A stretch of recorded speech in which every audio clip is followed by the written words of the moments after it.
We've been talking a lot about NBA here on Triple M, but I think it's time to open the third eye and seek out the future. That's right, this episode is all about futures, and I'm starting with one in the MLB. And that's right, I am giving you your World Series winner, and that is the Braves at 10-1.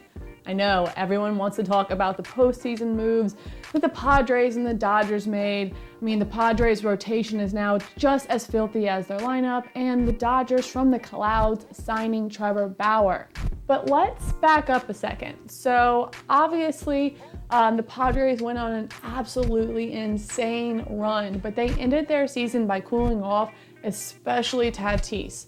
The Dodgers broke out of that postseason slump, but the Braves had them down to their very last game before the Dodgers roared back and forced a Game 7. Again, with this futures market, I am all about value. And with this Braves team adding Charlie Morton, who is arguably the best postseason pitcher out right now, and they re-signed their deal with Ozuna, I think that this team has a very, very good chance of a very long postseason run and, of course, to win the World Series at 10-1. Oh, sorry. I was getting y'all another winner. The second future I am predicting is Oklahoma to win the Natty at 8-1. Let's look at the usual suspects. We have Alabama, Ohio State, and Clemson, who all have higher odds than Oklahoma. But you know what they don't have? Returning quarterbacks. It's obvious that QB is the most important position, and consistency is a ginormous factor. I mean, just look at my boy Joe Burrow's first year versus his second year as a Tiger. The only team that has shorter odds with a returning quarterback other than Oklahoma is Georgia at plus 450. And look, JT Daniels is legit, and I can definitely see Oklahoma and Georgia seeing each other in the playoffs. However, Georgia has a much tougher road to get down than Oklahoma. Oklahoma realistically just has Iowa State in their way to win out the Big 12. Oh yeah, and I haven't even talked about my boy Spencer Rattler, who is the Heisman frontrunner this year. He showed flashes of brilliance last year, and I loved watching that kid play.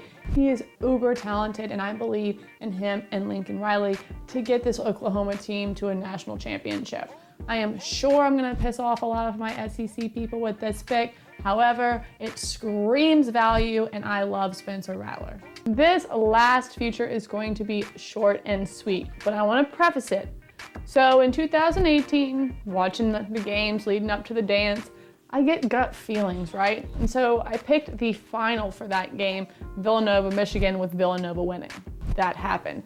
The next year, same feeling in the tummy. I was like, man, Virginia, they have a squad. It happened. Last year, we obviously didn't have a final, but I'm watching the games this year, and I got that feeling in my stomach again. And you know who it is? It's the Fighting Illini at 16-1. Are they the best in their conference? No. Are they the second best in their conference? Probably not. But do I think that they have what it takes to win the entire dance? I absolutely do, and the value's there. All right, y'all, that's all I have for this week. Hopefully my gaze into the crystal ball will help y'all cash some tickets in the future. And until then, best of luck, and let's make some money.